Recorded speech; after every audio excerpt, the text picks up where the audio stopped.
Hi, and welcome to Beginner's Fitness Pilates Part 2. So you may have, hopefully you have already completed Part 1 if you're a complete beginner, or you might just be an experienced participant revisiting the session. It's always a really good idea to do that now and again, so that you can just remind yourself of the teaching points. Even though I go through them in every session, I know it's very easy to drift off and think about things. So with this 30-minute session, I'm going to go slowly. Really explain each exercise. And today we're going to go through prone face down exercises. So prone is the name of the position where we'll be face down on the mat. And I'll give options for antenatal ladies as well who've got a bump.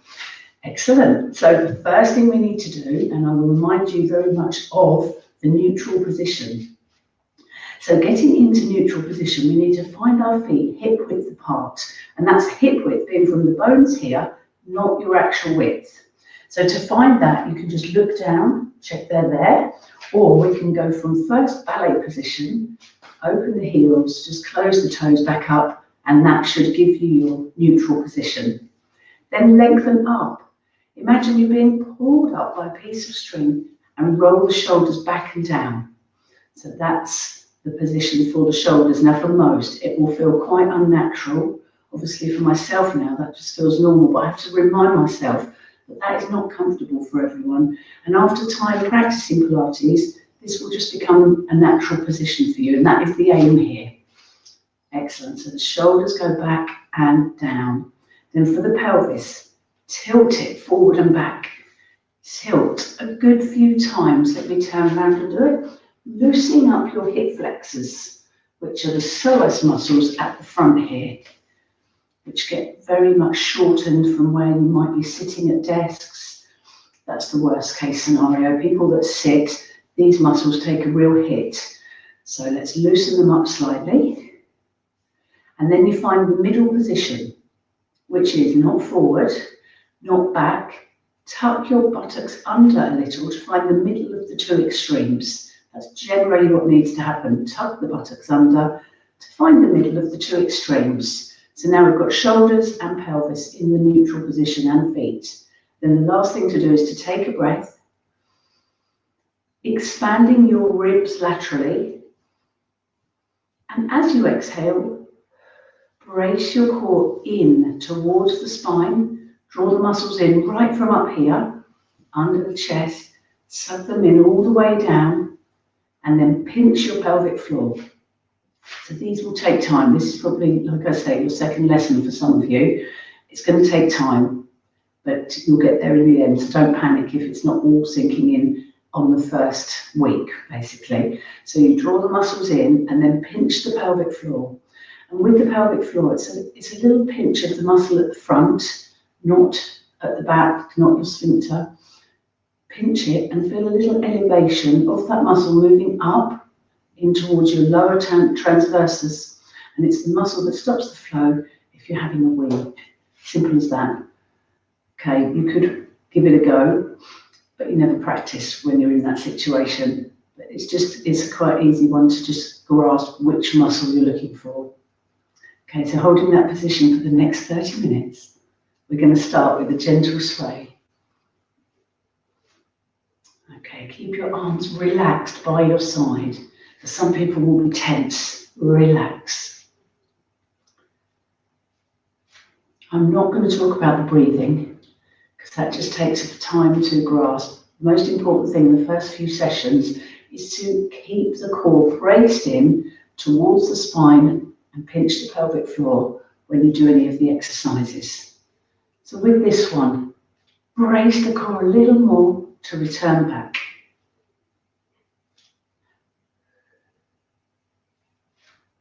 Wonderful. Forward, then brace your core to return back. Starting to feel your core muscles are there and they're working. Now lengthen up with your shoulders back and down.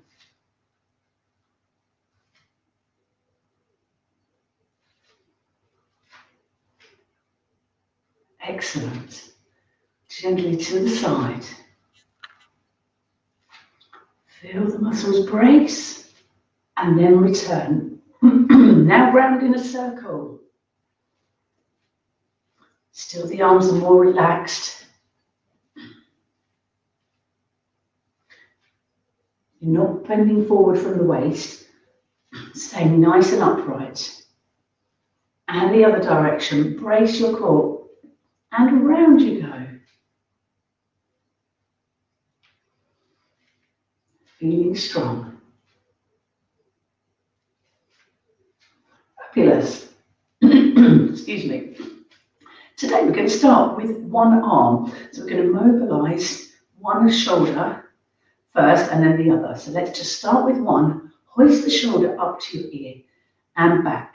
So very often in a class I'd see this from a beginner. They'd be hoisting the elbow up. Hoist the shoulder up, right up to your ear and back. You're remaining in neutral with your core braced in and you're pinching the pelvic floor. Then the other direction. So during my classes, you'll hear me say brace and pinch. So that's brace the core in and pinch the pelvic floor. And I do say it very often. And if I had £1 for every time I said it, I would be living in a huge mansion by the sea somewhere. Great, so we're hoisting the shoulder up without any other part of the body moving. Then brace your core and take the arm up and back and let it drop.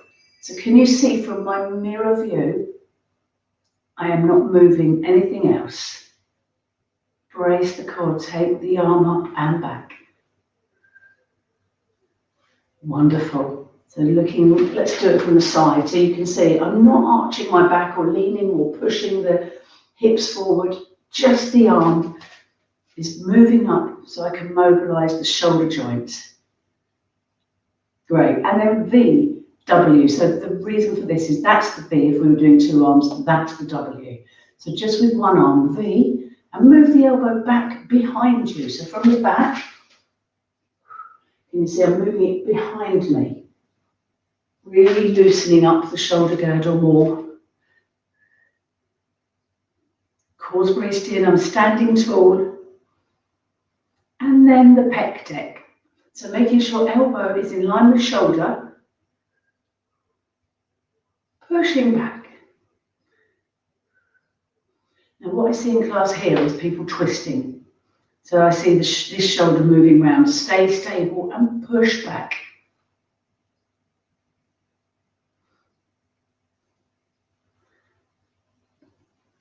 Great, that's one side mobilised. Now the other. Excuse me. Excuse me. I have got a little croak here. Let me just have a sip of my drink.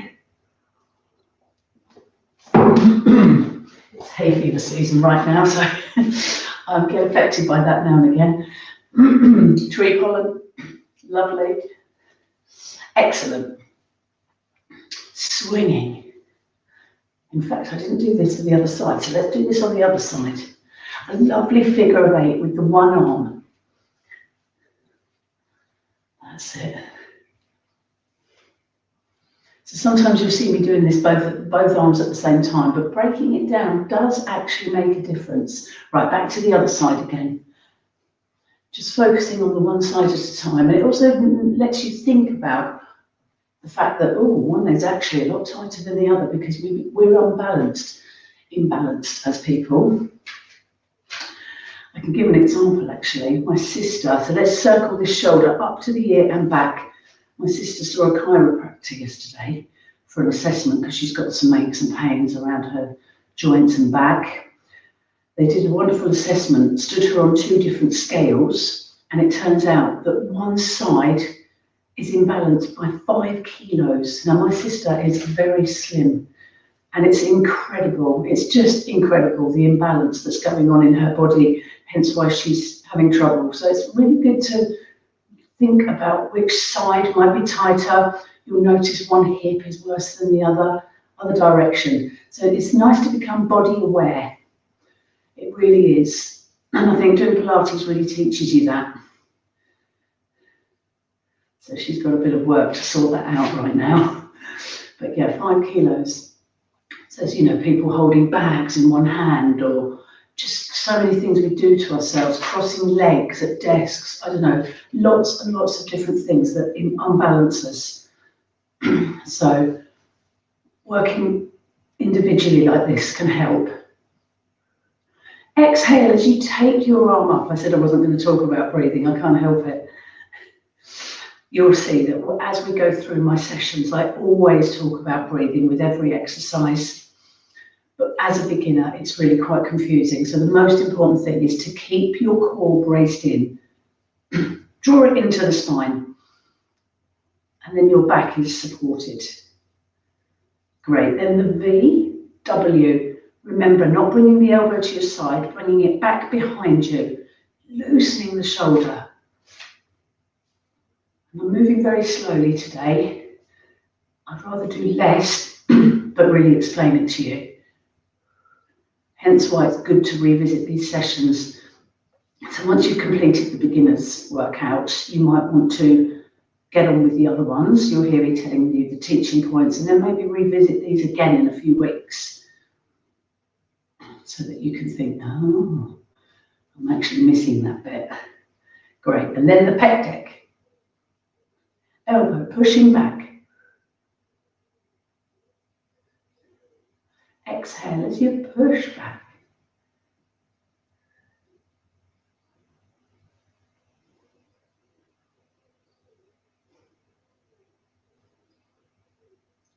Wonderful. Then from here we're going to go with the neck. Twisting your head side to side, but keep the rest of the body in neutral. And ear to shoulder.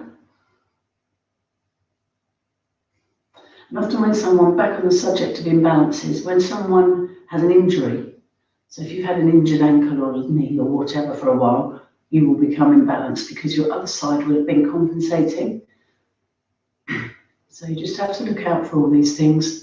Once you correct them, then everything else falls back into line. Fabulous. Right, let's get warmed up. Let's get properly warmed up with some more squats. So I would have taught you squats in the first session. You are leaning forward, sticking your buttocks out behind you and lengthening up. Once we've done a few of these, I'm going to move on to squats today. Sorry, lunges. Teach you a proper lunge. So with squats, I find they never aggravate anyone's back and rarely their knees, because if you're doing it correctly, you shouldn't have a problem. So it's the sticking the buttocks out behind you and lengthening up that's important. If you go down like this, all the pressure is on the knees. Exhale on the way up. Talking about breathing again. Quite an easy one to practice with. Wonderful.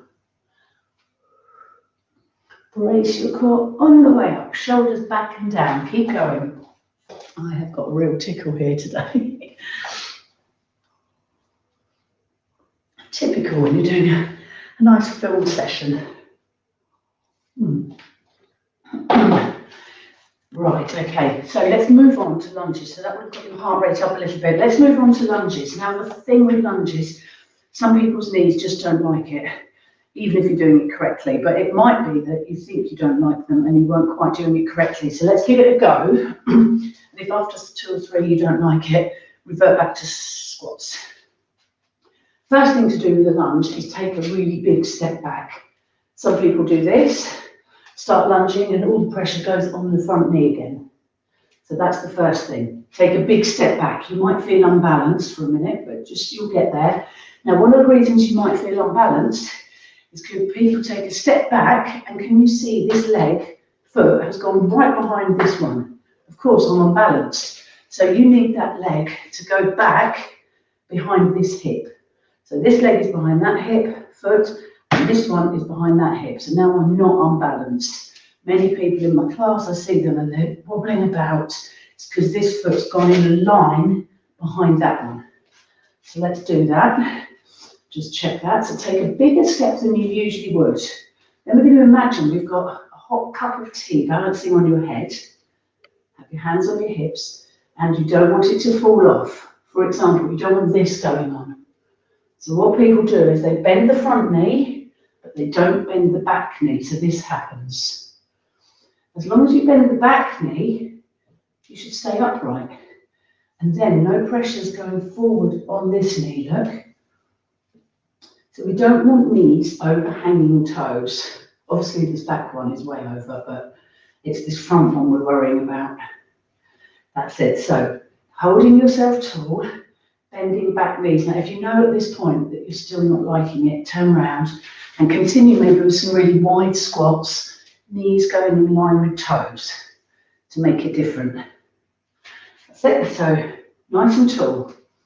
And it's nice to do lunges. It really works the back of your legs and buttocks. That's it. And then I can often add a lift in. So let's do 5 of those. Back, and then brace your core to lift. You might need a chair to hold on to or something. And then slowly return. The main keys here are a big step back and bend your back knee down. And then the rest of the body will follow without leaning forward, hopefully. Great. And because it's a Pilates class, I always do these nice and slowly, because then you're using your core. Right, getting in position with the next one. Make sure the foot isn't behind the other foot. Nice and tall. Bend the back knee down, and then the front knee should follow. Holding yourself tall with the core braced in. If you can pinch the pelvic floor as well, wonderful. Great, bend the back knee down. And then lift the back leg up. And as slowly as you can, place it back. So the more slowly we go back, the more of our lower tummy we're using, the transverse abdominals. That's it. So as a beginner, this might be quite tough to be doing it as slowly as I am, but you'll be doing this in no time, moving slowly. Great, wonderful. Then we're going to do a little bit of balance. This is a challenge. Let's go forward. You might need to hold on to something. I'm not going to tilt completely over, so something I often like to do nowadays is one of these. Face down and pull. But you can do this more in this position if you like. So just a little bit of balance. Arms are up, head and chin are up. And then I'm bringing the knee towards the hands. If you can do it down here, lovely. But with this, one of the teaching points we need to focus on is not letting your head drop. Can you see that's not neutral? Head should be in line with spine, so not up here either. Head should be in line. One of the terms I use is no wrinkles in neck. So if I'm up here, I've got wrinkles. If I'm down here, I've got a big stretch and the head's bent. So let's have a go the other side. And I'll be showing that again in a minute. Forward and back. So a weaker back would do it more like this. And a stronger back might be able to go over and pull like this. But just start to think about head being in neutral, and that will put you in good stead for what we're going to do now. Just give your wrists a wiggle, warm up the wrists. So a top tip for people, we do all this warm up, we do loads of stretches, but so often the wrists get left out. And this is what people in desk jobs don't think about. They've got carpal tunnel and pain and terrible situation going on, but do you warm up your wrists several times through the day? Probably not. So this is something to think about going forward. Simple warm up for wrists, that's enough. Okay, taking a breath.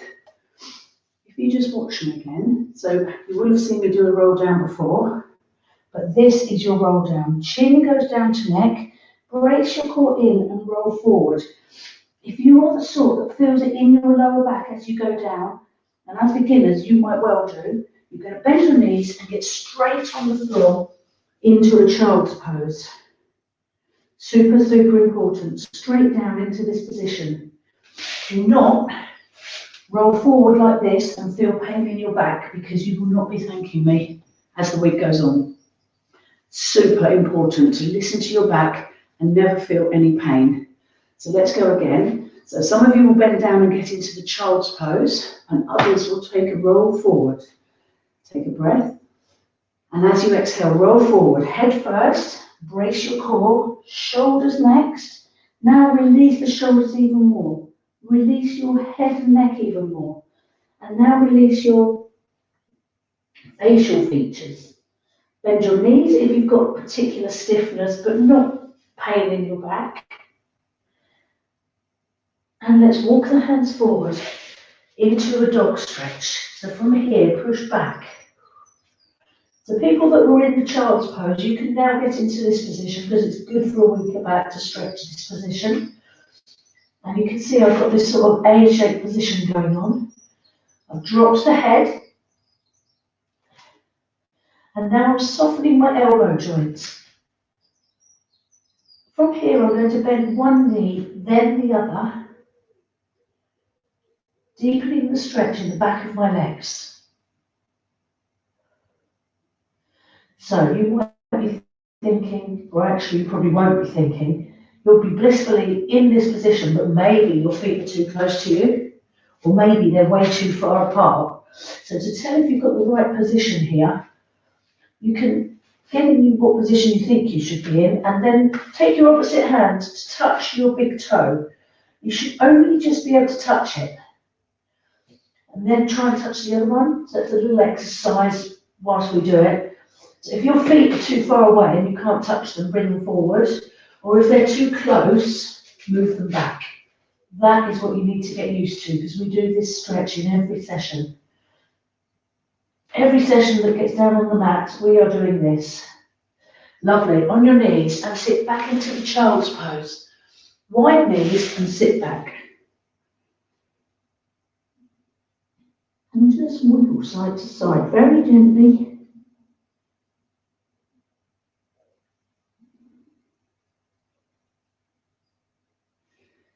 Fabulous. And then the one thing I wanted to show you today was the prone exercises. So just a little note for weaker backs, if you don't like this position, and antenatal, obviously a bump, you would not be lying down flat on your front. You can get back onto all fours and you can do this exercise, Superman. You're going to lift one arm and the opposite leg without your back arching. And if this lift is too high, just lift a tiny bit, look. As a beginner, it might be tough just to lift at all because you might be wobbling about. You just lift one arm and the opposite leg. But let's all just have a go at this for a moment. One arm and the opposite leg without wobbling about. Then swap.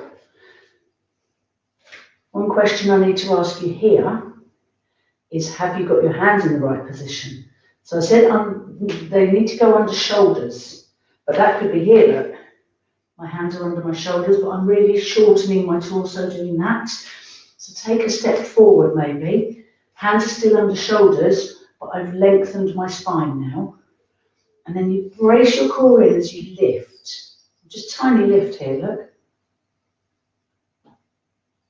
An over-keen participant might do this, look. Can you see what I'm doing? Can you see my back arching? You might think, oh, I want to lift my leg really high. No, don't. Just lift it a tiny bit. Or just to neutral. Don't then let your back arch. So weaker backs, if you get down here and you don't like it, get back up there. Excellent. So this is a nice exercise for everyone. And antenatal or anybody up there can kneel and do this. So we're going to put one hand on the other. Put forehead on the hand and relax. Now don't let your shoulders be up here. Move the hands forward so you've lowered your shoulders. And just relax into the mat. And now, I will have to talk about breathing now. As you exhale, draw your stomach muscles in towards your spine. So you're lifting your navel off the mat. That's the feel. When you've done that, hold it there. Pinch the pelvic floor if you can get the grasp of that already. And then squeeze the buttocks. and hold it. So you should feel a nice lift around this area here. And then drop. And again, brace your core. So if the breathing's not happening, just brace your core in. Pinch your pelvic floor as well. Then squeeze the buttocks as well. 3 things. Hold it for a couple of seconds and drop. So if I was in a class, I'd walk around and I wouldn't want to see this look. Shoulders lifting, backs lifting. From the top of the body, you should see very little until I squeeze the buttocks. That's the only thing you should see. And drop. Brace, pinch, squeeze, hold. And drop. Brace, pinch, squeeze, hold. And this is just a great exercise. Even if you're kneeling, this is great. And relax. Good, now moving on. And this is where people start to feel it in their back. Move both hands forward. If I can just show you this actually, because it's more important to see it than join in right now.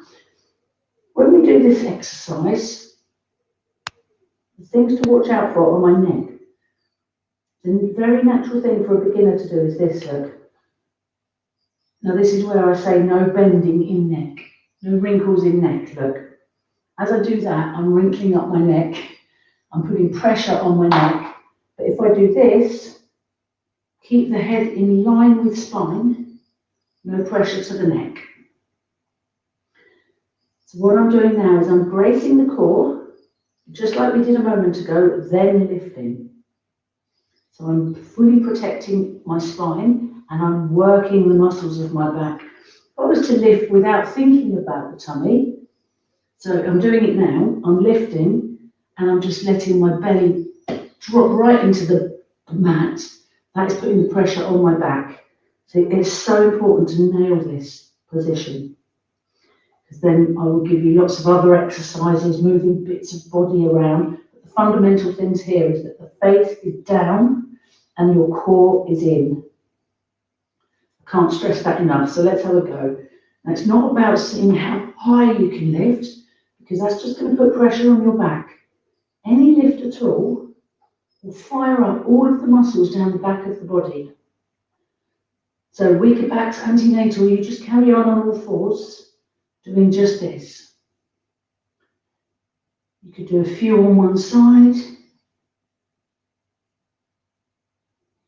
But just keep looking, I often say that, keep looking at the same dot on your mat, and then it won't encourage you to bring your head up. So if you've learned that, that's great. So as you lift, face stays down. Obviously it's lifting up and down the head as I lift the chest. And then as you lift, you brace your core in towards the spine to protect your lower back. Wonderful. Now we're going to come back. So instead of just pushing back, you're going to brace your core, pinch your pelvic floor, and then push back using your arms. And the most comfortable position after being in that position is to do this.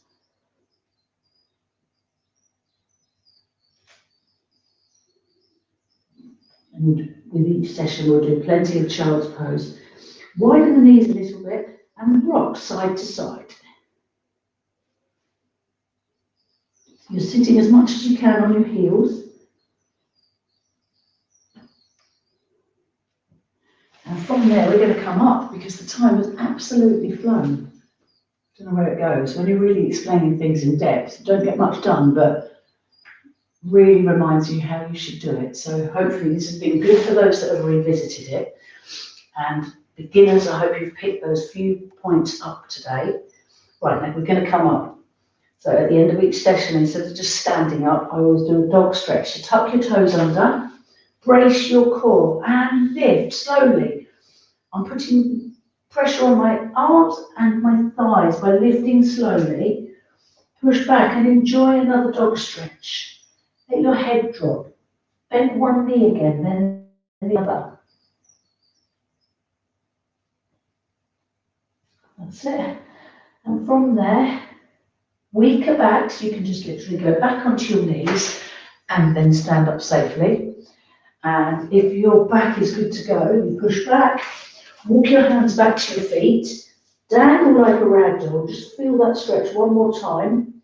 You might not be touching hands on the floor, not yet. You will be in a few weeks, hopefully.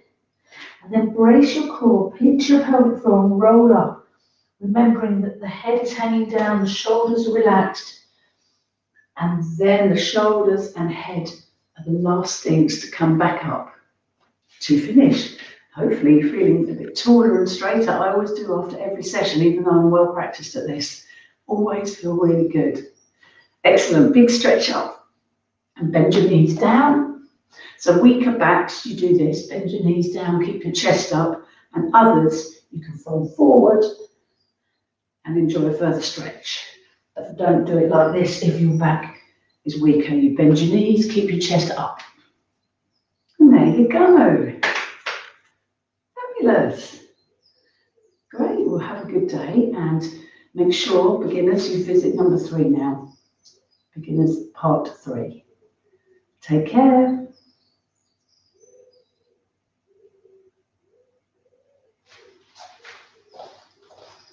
See you.